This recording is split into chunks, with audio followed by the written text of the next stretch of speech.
As of writing the script for this video, I'm GM1 and I've climbed my way to being in the top 0.15% of players. And I did it solo. As I've climbed through the ranks, I've seen a wide range of players, from absolutely insane duelists to vanguards who have no idea how to not feed. And while climbing, people have asked me for advice on how they can do the same. I've been DM'd on Discord and asked in Twitch chat plenty of times for advice, so this video should hopefully cover everything that you need to know to climb the ranks. I do want to preface this by saying that Season 0 is coming to a close by the time this releases, so things might change to a degree when it comes to character balance. But overall, the advice I'm about to give should stand the test of time, as it dives much more into the core issues of people's gameplay. As mentioned, I do stream every single day on Twitch, so drop by if you want some advice or want to watch some goated gameplay. I also do 10 push-ups per follower and 30 per sub, so it'll be worth your time, trust me. Now, time for some tips for everyone in every rank. The first one is actually to turn on allied health bars. This is off by default for some reason, but it helps so much, especially when playing tank, to understand the state of your team and when to pull back to help them or whether to push forward. If no one in your team is communicating and you see a panther railing your backline, your first instinct might be to move back. But if you can see they're on full health, the healers are supporting one another and they're staying on full health, then you don't need to peel. This gives you invaluable information, so put them on, trust me. The next is to maximize your FPS. I'm sure you already know this, but the game dictates abilities based on FPS. So if you want to do more flat damage as Wolverine or want to fly further as Strange, then try to maximize your FPS. Hopefully with the new season in a couple days it won't be an issue, but right now do it because the difference is night and day, trust me. And the final tip, which mainly applies if you're solo queuing, is to pick tank. I climbed to GM1 mainly playing tank and my games became way easier. In my opinion, tank is by far the best role to pick, because you still have a massive influence over the state of the match while not having to pick DPS like the 4 other people on your team. Characters like Strange, Magneto, Penny and Groot are extremely strong at most ranks and can get insane amounts of kills and damage while also making space and counterplaying the enemy team. If you're playing DPS and your tank is useless, your life is so much harder.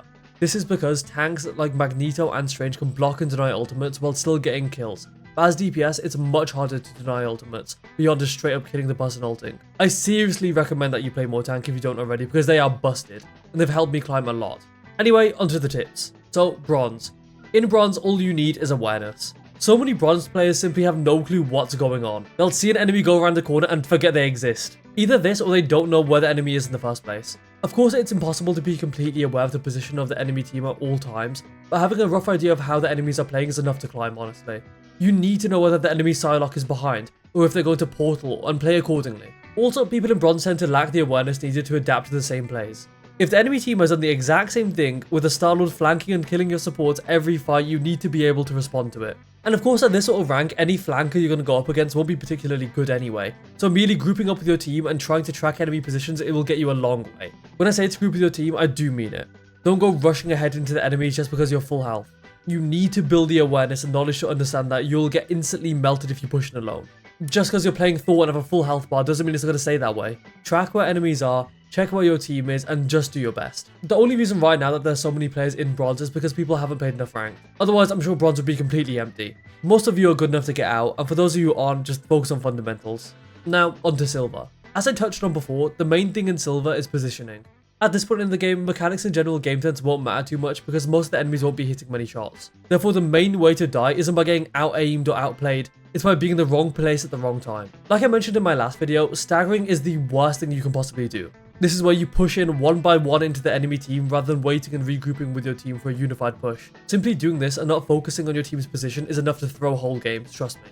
You can be the best player in the world, but if you're going in 1v6 every time, you are literally throwing. And of course, if your team's alive, it's good to push. If you never hold W, you can't get through chokes or take space, but you have to be smart when pushing. Similarly to bronze, tank players love to overextend. They like to assume that their team is going to keep them alive when they actually don't check on the status of their team, so often they inevitably die. And this leads to people blaming and flaming their team, when in reality, they were just busy dealing with a Panther and a Venom while you were off doing your own thing. Try to find a balance between pushing and backing up, so you can capitalize on your enemy's mistakes. Because trust me, enemies will feed and overextend into you for free. So if you're aware of your positioning and theirs, you'll be able to get loads of free kills. Next up is gold. In gold, you need to learn the maps. You need to learn what parts of the maps are destroyable and where the health packs are, because it makes a world of a difference. As a tank, you're mainly getting healed by your support, but of course your role is to take and deny space. Learning which walls are destroyable and which aren't makes such a big difference when doing so. As Penny, for example, you can learn the best spots to place your nest if you know for a fact that the wall you're placing it behind can't be destroyed. It also helps you to understand what space you need to concede or take. There's no point of hard pushing a choke, for example, if you understand there's a way to go around it. On Shin Shibuya first point, the entire wall next to the choke is completely destroyable, which lets you take the entire left side of the map pretty much for free. It's stuff like this which can dictate fights, and it gives attackers much more room to play in, and means defenders have to think hard about what space they want to protect. Also, the health pack thing is very important if you're playing any sort of melee DPS. All of the health packs in the game do 150 healing instantly and another 150 over time, so it can full heal any flanker in the game.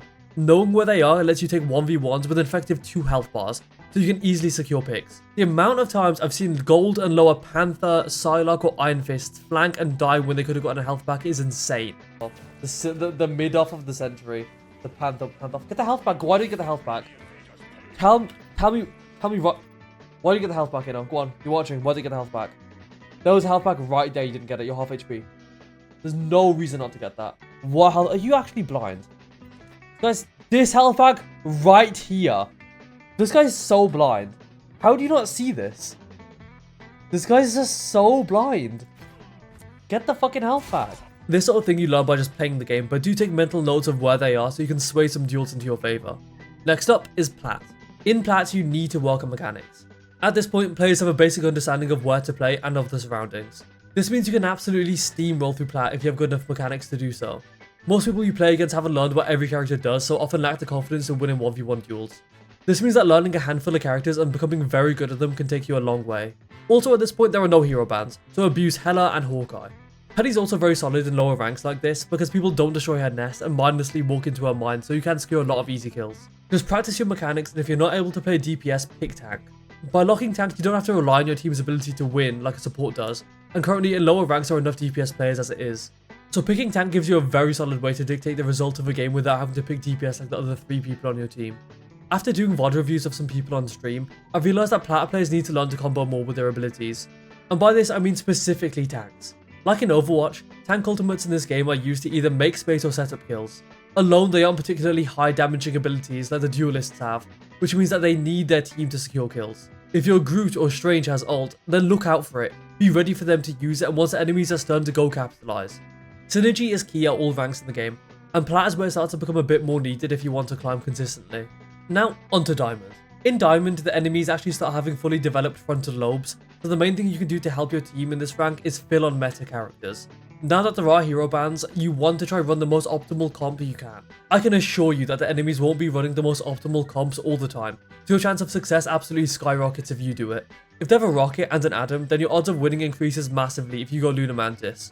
If you have a Hulk player, then go Iron Man if you can. That green beam of death doing 240 DPS will win you the game easily, trust me. And I don't care if you love playing Wanda because she's a cunty bitch, you need to do what you need to do to get the upper hand. I am pretty sure they're going to change the team ups in the new season, but my principle still applies. There will always be something broken, and honestly just abuse it to climb. If it's a function in the game, then go for it, no matter how scummy it feels. Picking the most optimal character also means counter swapping when necessary.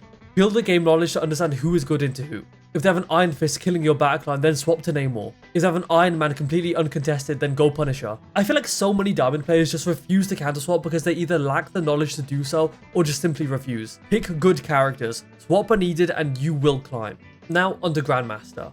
Now that I've gotten to GM1 and I've spent quite a good bit of time in the rank, I will say that the main issue is still a lack of communication. I still have teammates stacking support ultimates and never communicating, despite having gotten to the top of Grandmaster. And the enemies at this point tend to be very, very solid, so communication is more important than ever. I really do mean it. If you can talk, then please do so, otherwise people can't help you with flankers, dives or regroups. Again, at this rank you probably have a very good understanding of the game, so the main way to improve would be to watch people that are better than you. It seriously works. Watch streams to get the most raw version of any good player. You don't always want to watch highlight reels on YouTube because it's typically their best moments in very one-sided matches. Find someone you like, see how they play, why they play, then implement it into your own game. And this will iron out any little issues that you might still have and teach you new techs as well as people discover them.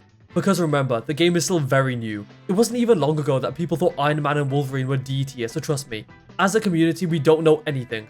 Keep up to date with the latest information, metas and strats, and keep implementing. I do honestly think this tip goes for everyone as well. If you want to improve at the game really fast, just keep watching good players play. Open a live stream, find someone you're really invested in and just watch them. because after watching enough, you'll just absorb all the information passively, trust me. And if you're in Eternity or one above all, then just good job, keep doing what you're doing, it's clearly working out, and currently you're higher ranked than me, so I've kind of got nothing. One tip that I would give to some Eternity players in my lobbies is to not get too crazy. I feel like doing nothing wrong is better than doing something right, if that makes any sense. Not going for massive flashy plays to put on TikTok and Instagram is kind of better. Play it safe, play it smart, and honestly I think you'll win a lot more games. Everything I've said applies to each rank, but the order of importance changes as you climb. There are also way more things to this game, but I've covered some of the main ones in this video. Also, seeing as I've climbed all this way playing mainly Doctor Strange, I might make a video on how to play him properly. Anyway, go follow the Twitch for some push-ups, drop a like and a comment for the algorithm, and I'll see you later. Bye bye!